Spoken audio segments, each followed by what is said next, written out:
All right, this is Larry Johnson, and we have the other Larry here, J. Lawrence Cunningham, a dear old friend, and we're old in both senses of the words. I mean, we've known each other for 30 years, and we're also in the gray hair phase of life. But It's this okay. brother Cunningham, Wisdom. brother Cunningham is an experienced Secret Service professional, but he's not just your run of the mill. So, Larry, welcome, and go ahead, give the folks a rundown on your background, so they know that you're just not some skinny guy sitting in a Barca lounge offering opinions. Okay, good afternoon, everyone. Yeah, Larry Cunningham here. Larry Johnson and I go way back. We have been involved in a number of consultancies, both domestic and international. But in terms of my background, we're staring at 50 years, actually. Hate to admit it, but time flies. 50 years, 20 years in the Secret Service. And then since that time, I retired in 1994. Since 94, I have been doing a number of security consultancies, basically across the planet. Um, Most of them actually address issues and security measures and failings that we saw in the Butler PA assassination attempt of former President Trump.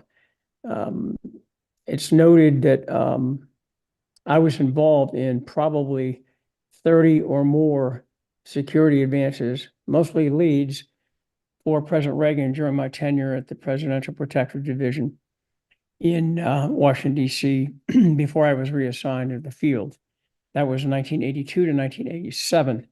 Uh, Certainly in the field, I did similar security advances for the Pope, Gorbachev, Clinton, Herbert Walker Bush, and a number of other heads of state during my tenure there, in addition to doing investigations, evaluating intelligence, and making determinations on threat levels and commensurate vulnerabilities for each of those respective dignitaries. There were several other in the interim, but those are the notable ones.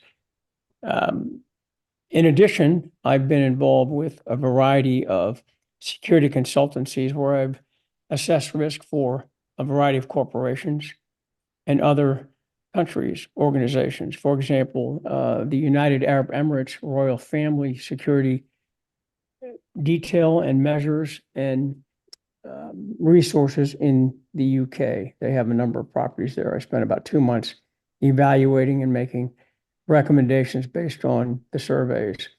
In addition, I've worked with the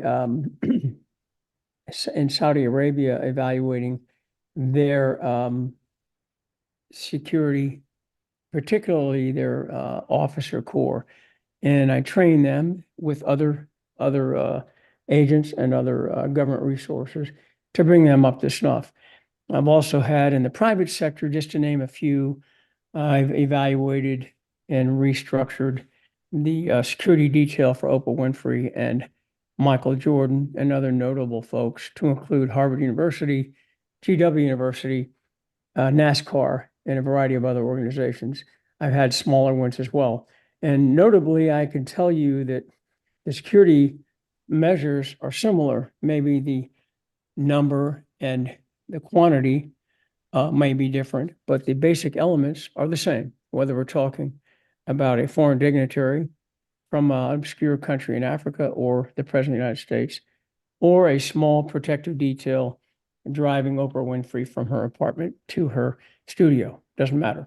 Yeah. So that's my background. I've also done additionally recently a lot of premises liability cases, which specifically speak to evolving threats, vulnerabilities, and issues that have occurred with the respective clients. And my basic mission there, depending on the client, was to evaluate risks and or failings and to determine how they were addressed, whether or not there were vulnerabilities, and how to address the basically the I would call it basically the lawsuit or other elements that needed to be addressed. So that's pretty much the sum and substance. I've been active now for the balance of 30 years up to this moment. Notably, I've taught probably no less than 8,000 NYPD officers their counterterrorism unit over the years, in addition to many other organizations, public Let's, safety organizations in the United States. yeah, so let's specifically touch on, you weren't just doing the lead on these, you also helped set up both training curriculum and physical standards that should have been met. That my understanding is they've disposed of those standards. Could you speak to that for just a Yes. It's interesting. I was going to get to that, but that is very, very important here, has direct bearing. Yes. The background there is in 1982, I was asked and tasked to develop a comprehensive physical fitness program for the Secret Service. At that time, I was assigned to our training division. As you recall, President Reagan was shot in 1981. There was a lot of concern about our post-shooting trauma program, our physical fitness, our ability to respond to these things, not only proactively, but reactively. And it was found that we didn't have a unifying, comprehensive, state-of-the-art fitness program to include medical screening. And what that meant was we didn't have consistent training throughout. It was kind of ad hoc, candidly. So with the congressional inquiry on the assassination, it was deemed that the agency had to formulate a strict fitness program, medical screening program, and importantly, attack on the principal exercises held at Beltsville and other venues to encourage and enhance the game plan, much like a football team, soccer right? team, whatever, except this is deadly serious. So those are the things that I was involved in at the seminal level many years ago. Based on what I saw in Butler, Pennsylvania, and what my sources tell me, that mandatory fitness program, which required quarterly adherence, mandatory shooting programs, and other trainings have basically been bypassed and neglected, apparently due to resources and other interests. So I can tell you that was conspicuously absent and on full display in Butler last week. Well, so I know one standard in particular back what you put in place was a mile to get into the Secret Service. You had to run a mile and a half in 12 minutes. And Correct. now they've lowered the standard to 20 minutes, which I know a lot of fat old guys with some disabilities that could make a mile and a half in 20 minutes just walking. So Absolutely, and that's very concerning to me for a variety of reasons. Obviously, the mission is in jeopardy when you have folks that are allowed to do that kind of thing and approach that vital component in such a casual, offhanded manner. The other thing is it jeopardizes the folks that are doing the protection and the public. So to have sort of a laissez-faire attitude about fitness, about a sense of urgency and adaptability is very, very concerning. The enemies, as you know, terrorists and others, do their surveillance too. right. They do their proactive preparation. And this is not lost on them. They see this. And so from a variety of perspectives, this vulnerability is not just a one-off. It's multi-dynamic, multi-factored, and it's multi-factored in a negative way, in my view. Yeah. Well, so when, I know you commented on in the immediate aftermath of this, somebody was smart enough to bring you on and say, "Hey, Larry, tell us what you think." And you did, and you were appropriately cautious then. You weren't jumping to conclusions. You're noting that, some of this looks bad, but let's get the facts. Well, now we have a lot more facts out. So let's just go through it systematically. Number one, who is responsible for doing advanced work at a venue like this? Is it local police, state police, or the Secret Service? Okay, I'm glad you brought that up. No one's mentioned this yet from all my review of all the existing analysis up to this moment today. The first thing I want to mention is that is strictly the purview of the United States Secret Service. After the assassination of Robert Kennedy, security for presidential candidates was added to the statute, Title 18, United States Code, Section 3056, parens A, parens 7. It specifically addresses presidential candidates. So that's without question. And what that means is when the agency, Secret Service, goes to a venue anywhere in the United States and even overseas, negotiations are made, but let's stick to the United States. There's no question that that entire responsibility rests on the Secret Service. No question. It's established in law. It's been tested, and there's no wiggle room in that, if you will. Okay. So bringing some of the information to the point right now, some of the initial responses from the director, frankly, the existing director of the Secret Service, was that those things were delegated, or for example, the rooftop 150 yards away was the purview of the Butler County Public Safety Department, Butler PD, and or state police combined. Simply not true. To abdicate that type of responsibility that clearly rests in the purview of the Secret Service, candidly, is nothing short of negligent and irresponsible. Yeah. And there are many other things that add to this irresponsibility and negligence, candidly, that is very, very disturbing that we know now. Okay, so let's go through the others, because normally my understanding is when you do the advanced work, and I don't want to give away any, necessary tactics and procedures of Secret Service, but you at least try to extend the perimeter out as far as necessary, that you can be assured that you will prevent any possibility of somebody attacking the principal. And that's absolutely true. And I want to start with the fact that every vulnerability within physical parameter reasonability, and what I mean by that, I mean, it'd be difficult, and I'm not being facetious here, but it'd be difficult to identify all threats from Mars or the moon. Yeah, right. However, to say that, for example, an outer perimeter post or an outer perimeter building 150 yards away is not the purview of the Secret Service is nothing short of ludicrous and insane. I'll give you an example. A lot of people don't realize that there are many elements of the perimeter, not only in a stationary sense, but when the motorcade is moving or the protectee is moving, that perimeter is very dynamic. It's not a nice, neat 360-degree rings of protection, inner, middle, outer perimeter. It's what's above, it's what's below. And the whole premise of that is to create as much time and distance for a would-be assassin or someone intending to do harm, to extend that as much as possible. We need as much time to react. The best way to do that is to do a proper advance. For example, when the motorcade arrives at for example, when an airplane arrives at an airport and the motorcade departs, prior to the plane landing, there are elements of surveillance in the immediate area to make sure there's nothing untoward. There's resources in the sky that do that.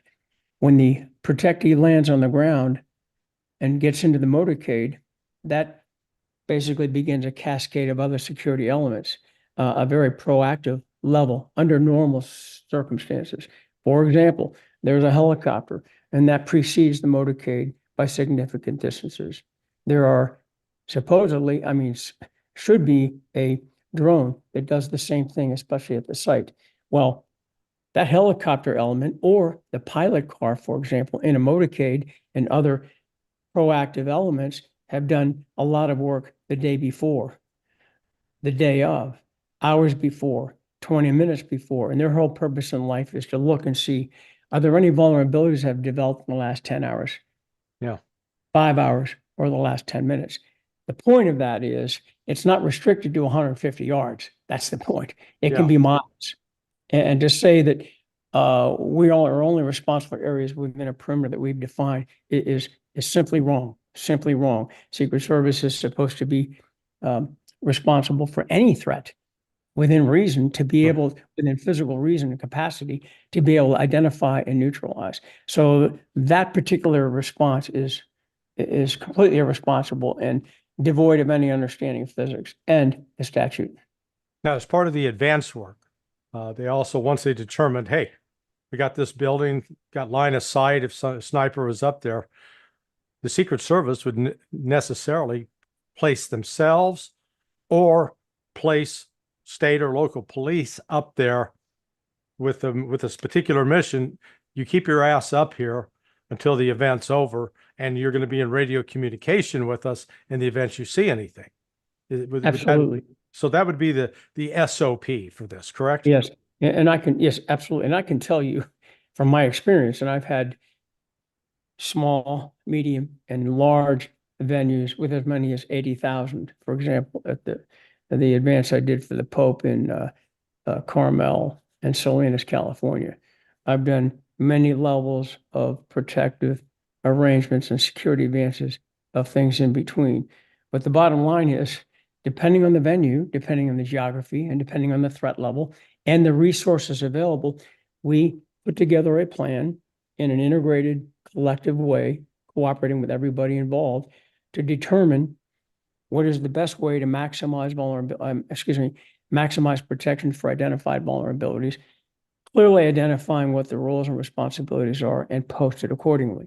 So in this case, in Butler, apparently now some reports are saying, and based on documents that I've looked at and reports that have been given to me from my sources, the Butler PD basically was not in that building where Crooks was on top, well, Crooks was positioning as his assassin's nest. Well, that's fine. But then if that vulnerability wasn't addressed or that post wasn't posted properly, it was incumbent on the Secret Service advanced personnel to post maybe a state police or other personnel, or typically I would pair them up, pair an agent up with a local authority to make sure they have sort of double coverage, if you will, but clearly a very proactive post. If that wasn't available, I would make sure that that access to any building within that reasonable perimeter was accounted for and surveilled and posted. It's very simple. So if you're in the command center and you're running you're the agent in charge, you're going to be able to look at the different video screens and see that that building's not covered and say, hey, get somebody over there on top of that building now, correct? Absolutely. In fact, all this though should have been identified at the onset, at the beginning, during the advance arrangements. And in this case, since it's a campaign stop and it's very fluid, that probably was occurring about 3 to 4 days ahead of time, ideally. Yeah. In the old days, we might have had a little bit more time. In the current administration, in the current setup, there are fewer days, and some of the reasons which are true, the Secret Service has been given fewer resources and they've been spread very thin. However, given that reality of fewer resources, there are ways to overcome that with the technology they have now, and there's other folks that you can do with cooperation in the contiguous counties to make sure that obvious vulnerability is covered. Mutual aid is one of the paradigms and one of the measures they incorporate to accomplish that mutual cooperation. So the other news that's come out is that the agent in charge on this was actually not the regular agent detailed to protect Trump, that the sort of a last minute replacement, ostensibly because the Trump detail needed a break, needed a rest. And this guy comes out of the Pittsburgh office, reportedly. At least that was the last information I had. It could be incorrect. But sure sounds like not experienced and definitely not competent. Well, you're right. And here's another twist that came out this morning. I've been following this pretty closely. And apparently, Dr. Jill Biden was in the area, as well as Vice President Harris. And according to the sources that are giving us information, not only to me, but to the media, that those details siphoned away personnel that otherwise would have been assigned and were assigned to the advance for former President Trump, which further diluted the situation. So you're absolutely right. That continuity, that team was fractured, and it was substituted with folks that may not have known each other, much less worked together. Let me take a pause real quickly and explain how this works. Normally, under normal circumstances, if a detail is identified, a candidate detail is identified, it's obviously temporary because the candidates only have protection for a shorter period. What happens is that folks in the field, agents, are identified to work and formulate a candidate detail, a candidate protective detail, 3 shifts. So they draw these people in. They have some vetting process. It depends on who's in charge, frankly, and how they vet these people. But the rationale is they want to get the best available in the field to formulate this candidate detail. They come to Beltsville, Maryland, or other locations, and they train together. The idea behind that is to develop a team, develop instincts, get to learn one another. Let's respond as a group. The best metaphor for this is any sports team, football team, soccer team. They train endlessly to learn each other. It may be just a movement, a voice, a sigh, whatever the case. The whole focus of this is to develop a team that's seamless, comprehensive, and works like a well-oiled machine. When you start diluting that and putting in other resources to include Homeland Security folks, which they did, that's public record, you've diluted that. That's not to say the folks that are on that team aren't well-intentioned, but they haven't worked together. Right. You couldn't bring together all these different positions and expect to win the Super Bowl any more than expect to be able to counter threats that you need to do. And that was painfully obvious when we saw the assassination attempt last Sunday. Yeah, and you're not even sure what their qualification standards are. I mean, you can't say that just because they're from DHS, they've met a certain level of qualification, both in shooting, handling firearms, and in assessing and dealing with security situations. Exactly. We used to conduct what's called a protective operation briefing when I was in our training division, and we went all over the country. And the whole purpose of that course was to help the local police become familiar with our terminology, the way we moved, the way we responded. And the idea was once a detail was identified, folks would come back from these various departments and periodically go through our attack on the principal exercise and other things, which is another point I'll bring up in a minute. The whole idea, though, of this is to make sure we're on simply the same sheet of music. Right. Candidly, it's obvious they were not. Yeah. I've been through innumerable attack on the principal exercises in my 20 years. And then when I was in our academy, I helped refine those and implement those. And to give you an idea, there would be a building, a threat coming from a building. There might be a motorcade route. There might be a stop at a dais or an impromptu roadside, whatever. All of those scenarios and others were incorporated into the training, and threats would come out, unknown threats to the detail, and then they would be filmed and the communications would be recorded, and they would come back for a hot wash to see what they did correctly and what they did incorrectly. It's obvious to me that the folks that were responding and doing the evacuation, not the response agents in the immediate detail, but during the evacuation, that those folks had not done an attack on the principal exercise.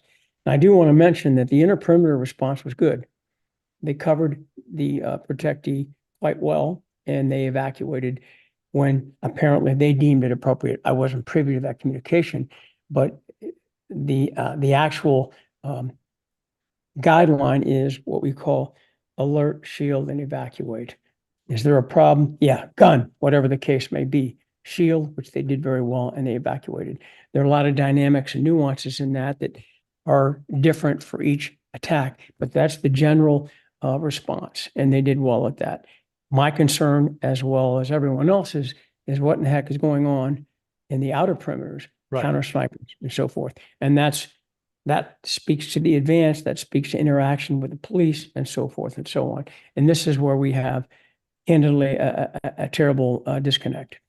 Okay, so we've established number one, failure to provide the properly staffed, experienced team. Failure number two, failure to do the proper advance and secure the perimeter. So number three failure, and then you just touched upon it, is you've got, I'm assuming, Secret Service personnel who are outside of the inner perimeter. They are interacting and moving around and observing, and they are working with state and local police to try to identify any potential threats, correct? That is the way it's supposed to be on paper. Yes. Okay. Okay. So that's what should have happened. Now, what we know happened is multiple people identifying this Mr. Crooks with acting suspiciously, moving around. It's not clear whether he carried the rifle in or pre-positioned the rifle, whether he carried the ladder in, pre-positioned the ladder. We do know he showed up with a golf, a rangefinder, which he used for calculating distance to target.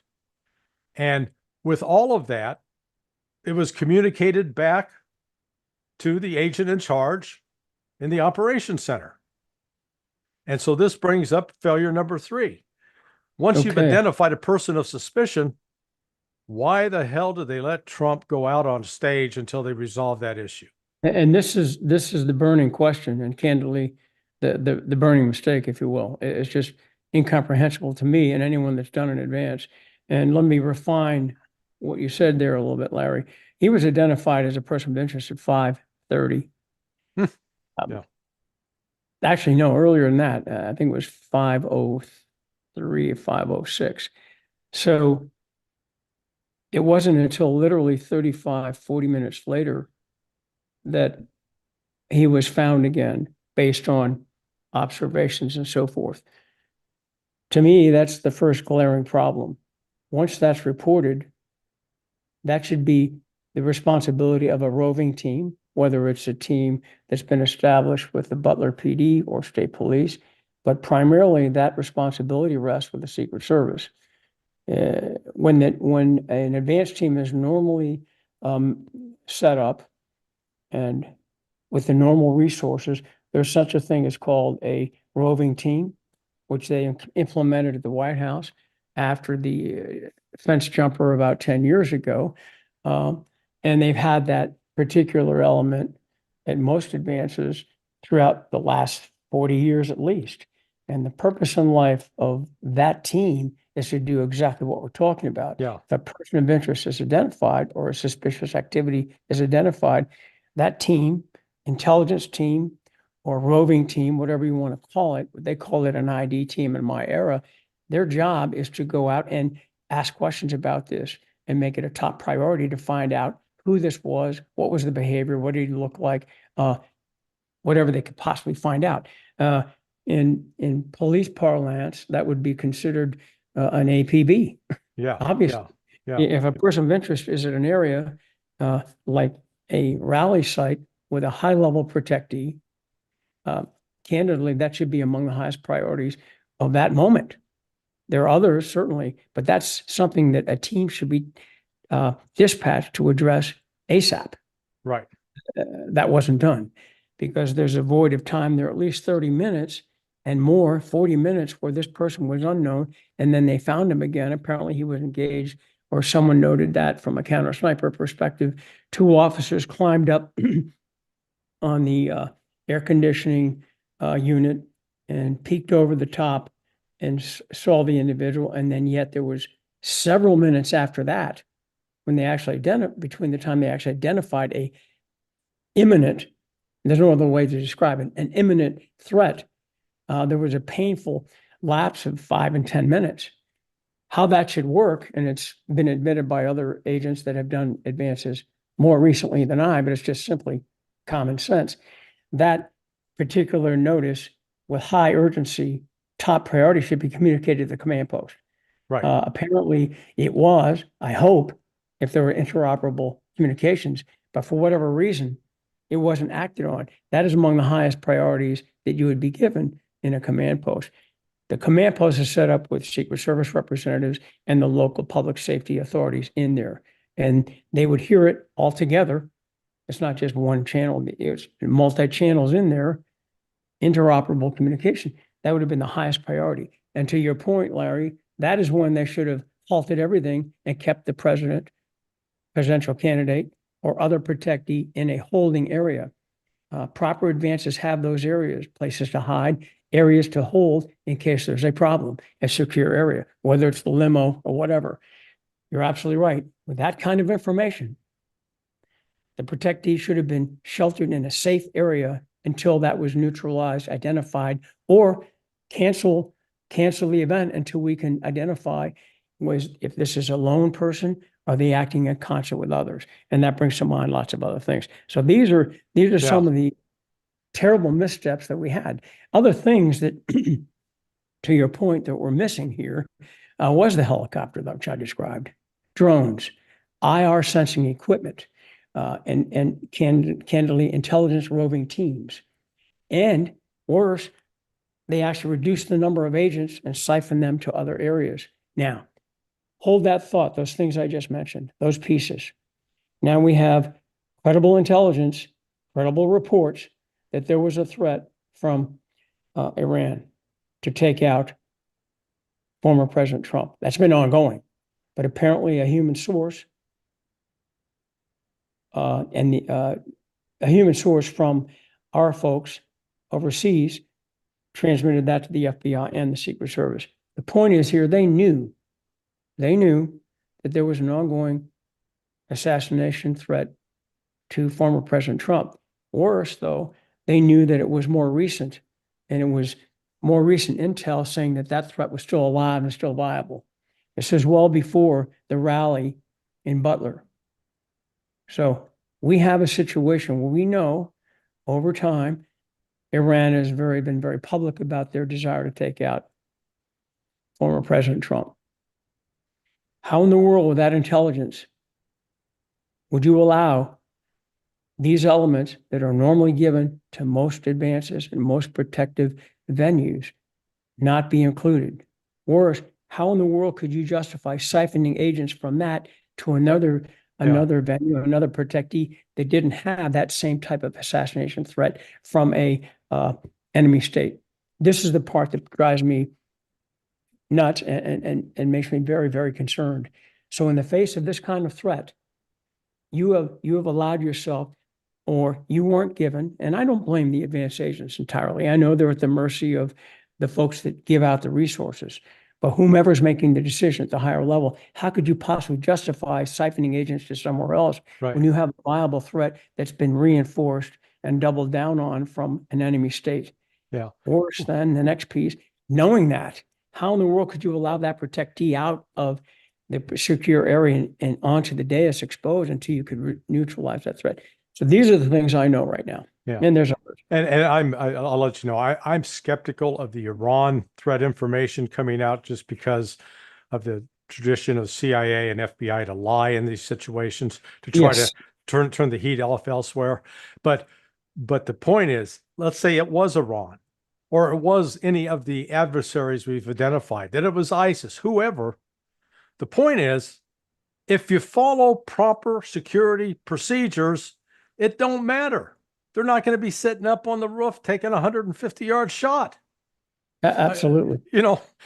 That's it. Now, let me ask you about identify friend or foe.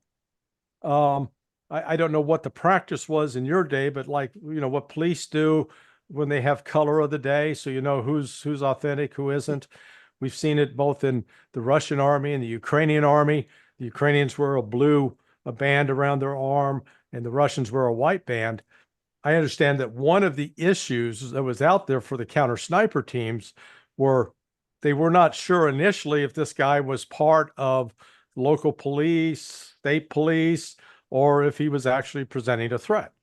And because they didn't have any way to identify, is he friend or foe?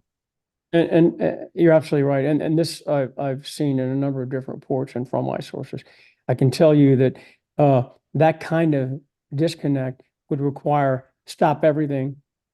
Let's identify who this person is. I mean, clearly a police officer or a member of, whether it's Butler County counter sniper or Secret Service counter sniper, or a police officer or state police officer, or even a security guard, auxiliary police, they would have identifiable uniform. And also they would have communications. So if there was a question about who is on that roof, you simply call up and find out, and it should be actually very well detailed in the preliminary security survey, and then also the actual advanced survey. There's a very well documented paper trail, which we're going to see. And candidly, that could be verified very quickly. And if there was a disconnect or a question at all, once again, you keep that protectee sheltered until you can resolve these things. So my concern overall is there's a lack of sense of urgency here. It seemed like it was, I don't want to say lackadaisical per se. I'm sure these folks wanted to find out, and whether or not it was resources or whether or not they were overwhelmed, and did they have the proper training to instill this sense of urgency. In general, I don't see the same sense of urgency and serious as a heart attack attitude, if you will, Yeah. in the normal crop. And this has been shared by a number of my colleagues from the old era. I'll mention another thing that has me very concerned. My tenure on the detail was 82 to 87. And you know what the technology was like in those days. Right. Not have phones. We didn't have real esoteric IR beams and sensing military We had sensing. we had stone tablets and chisels, you know. Pretty much. But what we did have, we had common sense and we had Yeah. instinct. And we Right. had a commitment to make it work. And I mean, you work till 4 a.m., you work till 4 a.m. And I can name 20 people I know that we did advance it with that did just that, no questions. Oh crap, we got to go out there. Yeah, let's do it. So that's the type of thing that if you're shorthanded and you're unsure and you there's a lot of questions, you make it happen as best you can.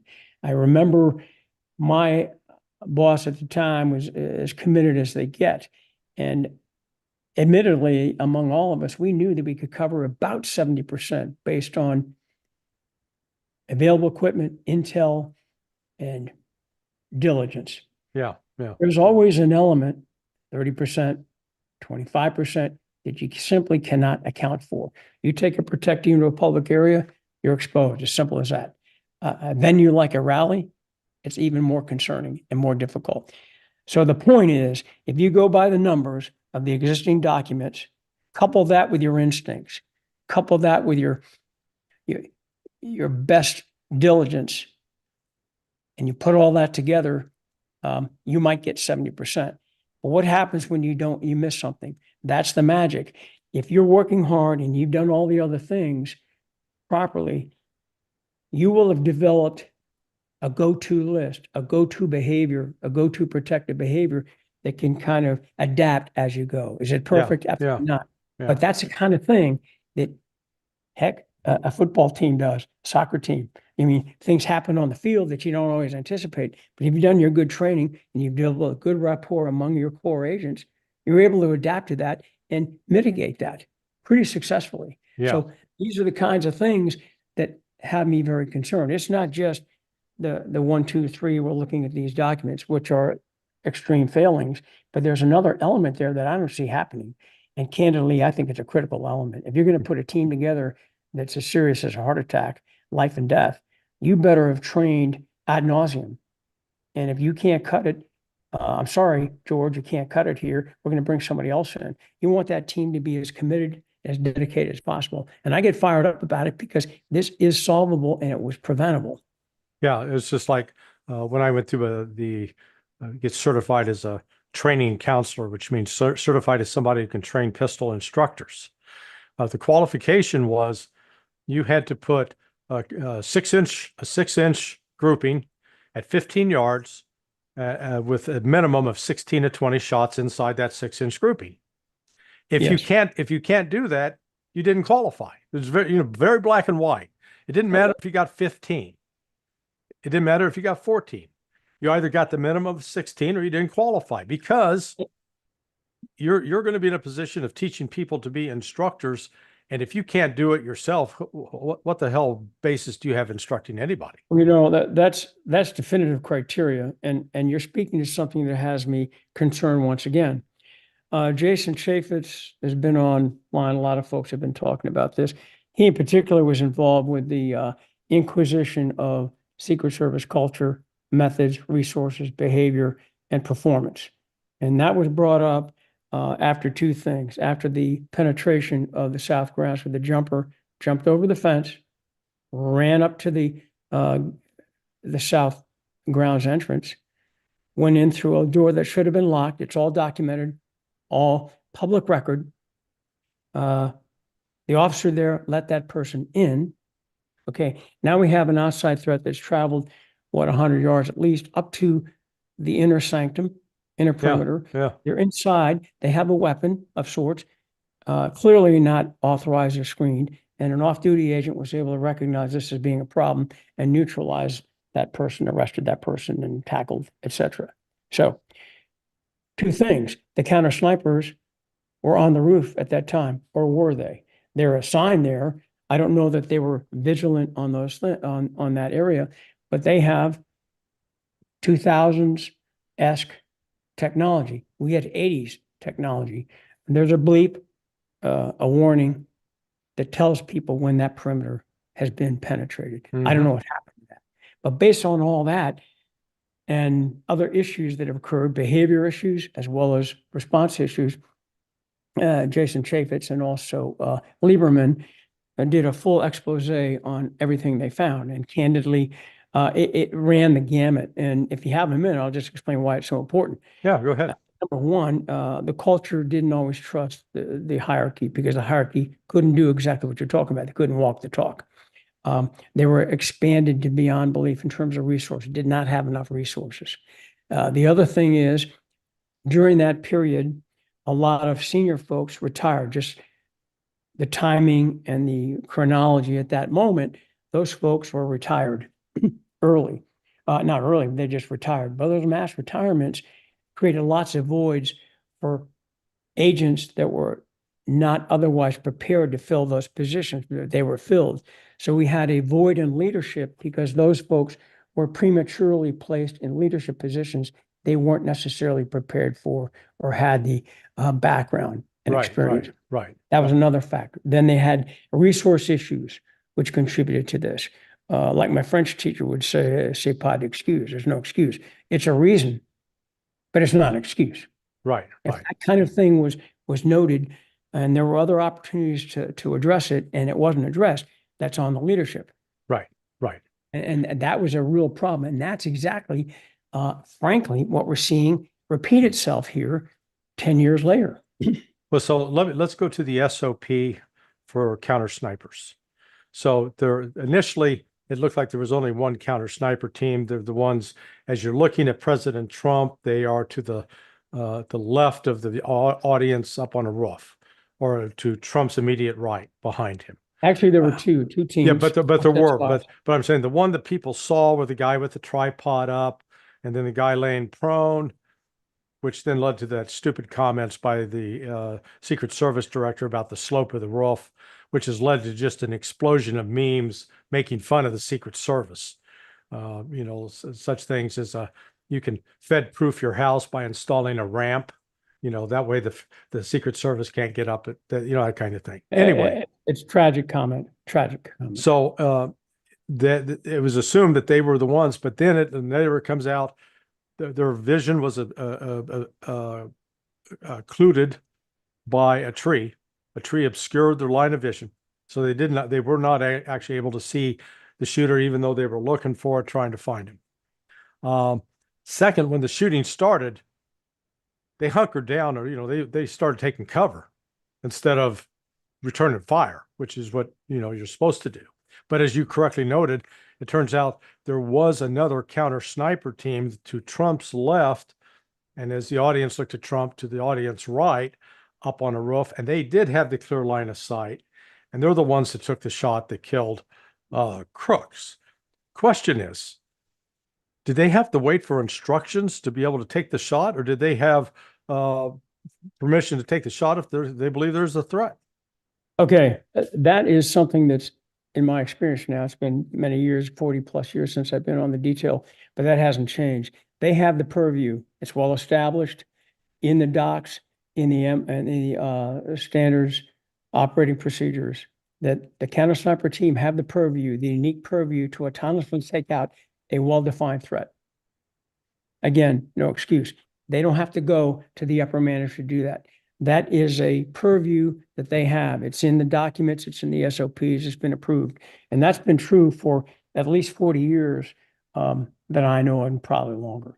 And otherwise they wouldn't be viable. Yeah. If you have to go up the ladder and say, well, and let's just say, that's a tough decision. And you can imagine if a supervisor or a public relations agent or is thinking about there's going to be some hesitancy. There's going to Right. be some dulling the response. The response isn't going to be immediate. So that purview is very strictly defined, and they're allowed to take out.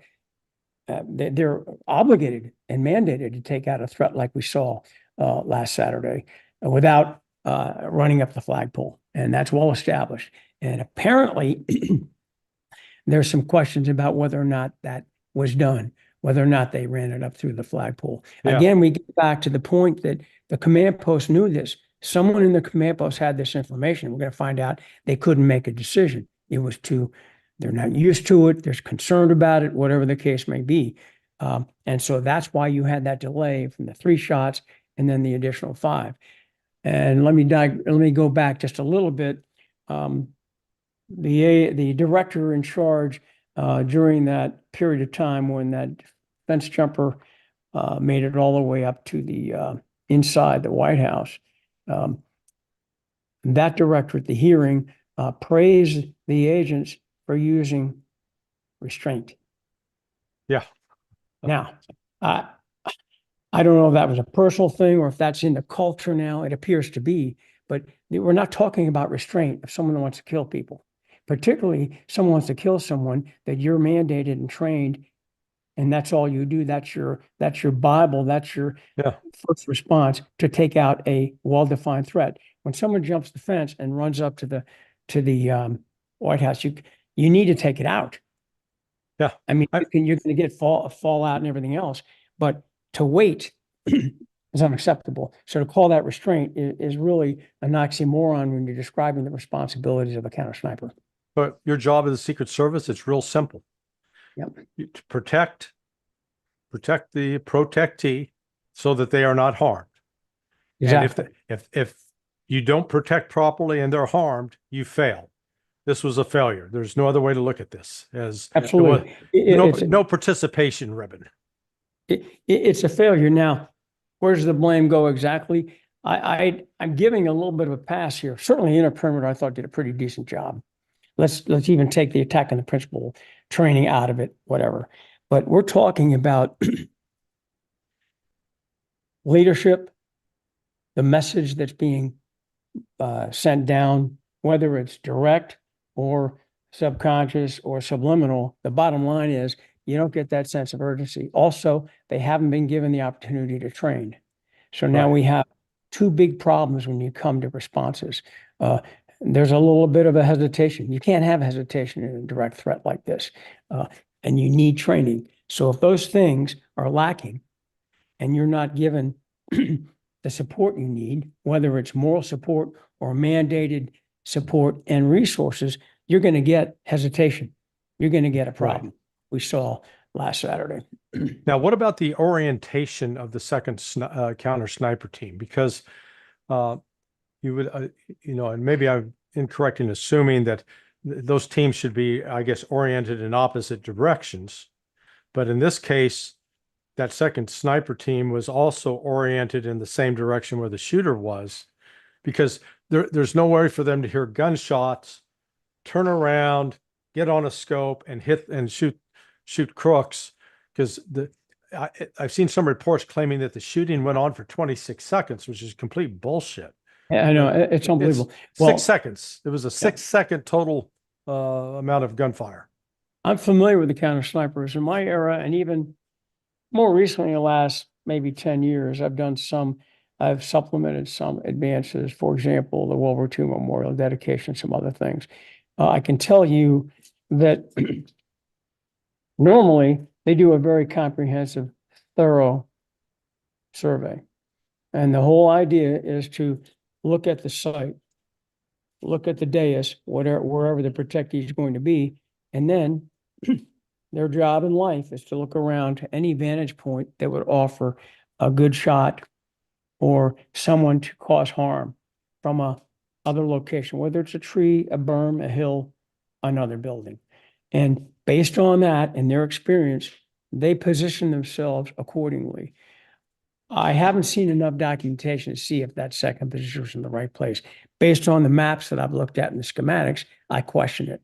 But I question more as to why you didn't, if you didn't have the manpower, why didn't you do something about that particular location? Right, Now, right.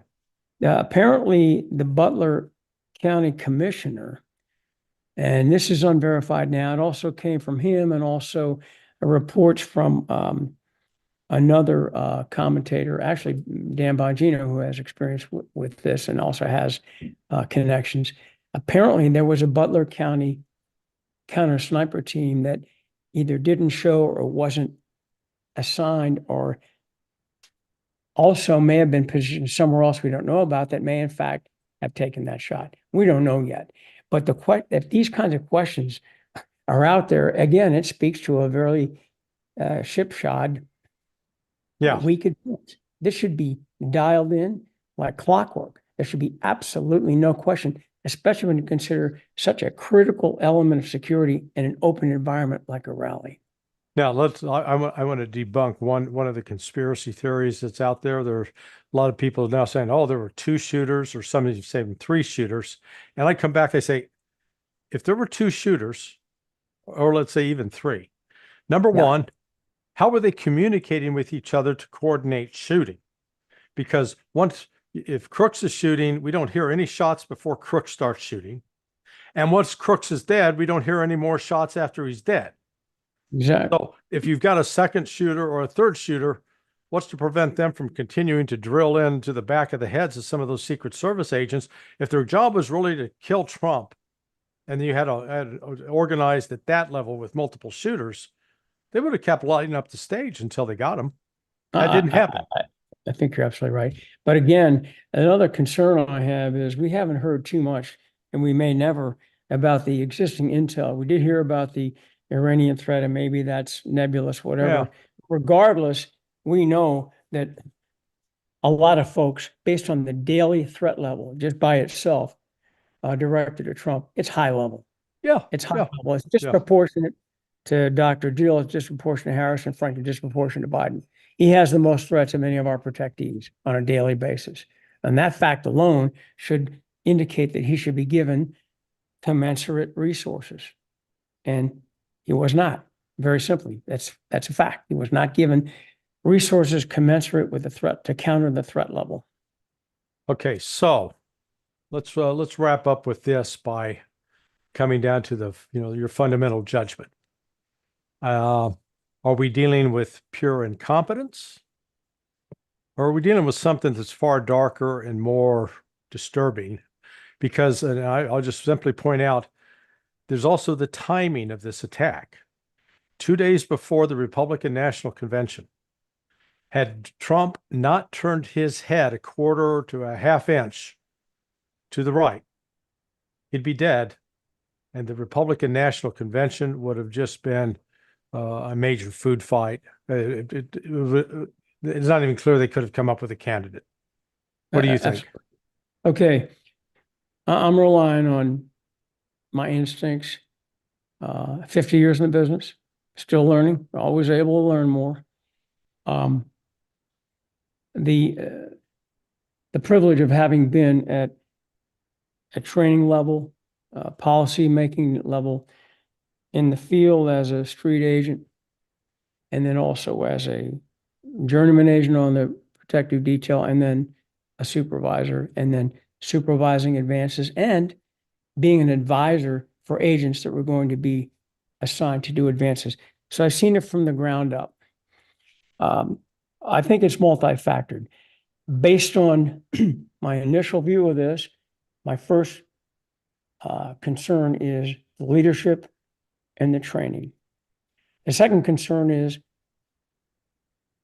this particular director was appointed by the Biden administration, by Joe Biden specifically. There are reports out there on that. Based on responses and based on information I'm seeing and how it was set up, I sense there could be some bias there. The fact they would siphon agents away has me very concerned. To your point about something more sinister, we don't know yet, but I would not take it off the table. When I initially did this a video in my commentary last Sunday, I was a little bit more circumspect. I was looking at the facts, and I still am looking at the facts, but the facts are more and more damning, and they also open up more and more questions. The concern I have is that the FBI, frankly, is involved with this process. And with all due respect, they've proven themselves to be unreliable and in many Right. cases partisan. Just simply true. I'm sorry. Yeah, no, I agree. I fully agree, brother. Fully I get agree. no credit. I get no satisfaction saying this. I knew some from the old days and worked very well with them. I'm talking about this new era and worse, this Yeah. diabolical leadership that we have. And Yeah. it's nothing to do with that. You can't be partisan when you're supposed to be objective. Now, getting to my point, yesterday at the convention, Mike Waltz, a seasoned military member of Congress now, is saying, and he's on I think, Armed Services Committee. He has a lot of good instincts and various things. He's saying some of the information he's getting, and again, I don't know that he's verified it entirely, but apparently Crooks had two phones, and one of the phones they're having difficulty getting into, and he said yesterday, it hadn't been picked up too much, but he said basically that from what they've determined now, what the information is getting back from some of the forensics, is that Crooks's phone had three encrypted accounts from three foreign encrypted accounts. Now, I don't want to create a conspiracy thing. Well, No, Iran but got that report's out there now. It's not just but that is extremely concerning. So with all these other obvious, blatant security lapses, and you have this kind of information coming in, I'm very concerned. So I can't definitively say, and I don't think anyone else can either, that it's simply an operational thing or simply a training thing or simply a resource and management thing. I think there's other factors. So it's more damning than it was Sunday. Yeah. That's and there are more questions that have arisen that have been answered. So I think we need to keep our eyes and ears open. But I feel saddened by this. I mean, this is our great country, and to have this bipartisan stuff go on and have these unknown questions about someone who was on the radar and they didn't respond to them. I mean, this is security 101, regardless of the theories. When there is a fact that someone is identified as a threat and they have identified then later with a weapon, and that particular normal go-to protective response is not done, I'm shocked. I'm aghast. Yeah. I mean, I know these folks do the best they can, but I want to know why.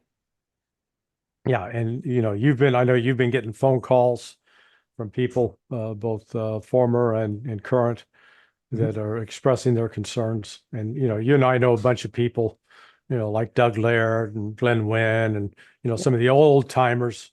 But there's a standard, and that standard was completely missed. And in this kind of activity, you're not allowed to have misses. I mean, this is one where you have to be perfect.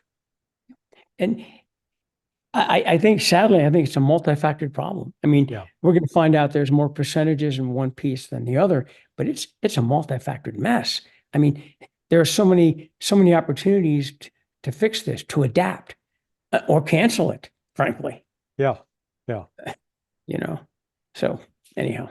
Hey, brother, listen, I appreciate you taking time for this. I will, as this develops, I'm going to call upon you again and bring you back on. But you spent an hour helping, because a lot of the commentary that's out there, apart from Dan Bongino, because Bongino, he was on the job, he knows, but he never, I don't think he ever served in the training division, and he was a good agent. I don't think he did. I mean, in 7 years, I can't imagine he did as many advances as some of my other colleagues and me, for example. So but it's not to diminish his experience at all. He's got good experience. It's important to get people like you who've been there, done it, got the T-shirt, and can talk about this in an intelligent and restrained manner without going all hysterical and all conspiracy theory. Well, it's interesting. I'll leave you with a little philosophy too, and I use it all the time. But Emerson would say, what you are speaks so loudly, I can't hear what you're saying. Well, I'm great. I'm great. I got it covered. Well, what you are is obvious. Show us what you did. Actions speak louder. Yeah. And the actions in this are sort of devastating. It could have really pushed this country into a terrible cycle of violence. Thank God it didn't. And I'm thankful that Donald Trump, at least in his remarks last night, instead of calling for revenge, was calling for forgiveness. So thank you, brother.